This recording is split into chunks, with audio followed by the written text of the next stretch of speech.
Bleeding అవుతుంది. ఇంకా వాడుతూనే ఉంది కదా.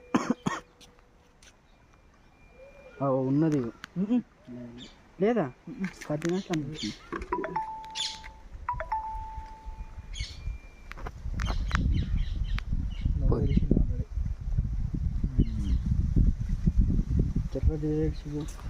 సారీ గాయస్, అయితే చనిపోయింది. అది నడుము పైన కొట్టడం వల్ల మొత్తం నడుము అనేది విరిగిపోయింది అనమాట. కానీ మనం కూడా ఏం చేయలేము.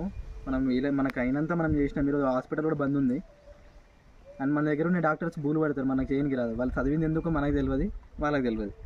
ఇట్లాంటి పాములని ఇట్లాంటి జంతువులు కాపాడకపోతే వ్యర్థమే అది కూడా. నేను సో సాడ్, ఇది చనిపోయింది. మేము ఇంకా బతికుండొచ్చు అని వదులుదామని తీసుకొచ్చిన, కానీ చనిపోయింది అనమాట. ఏం చేస్తాం.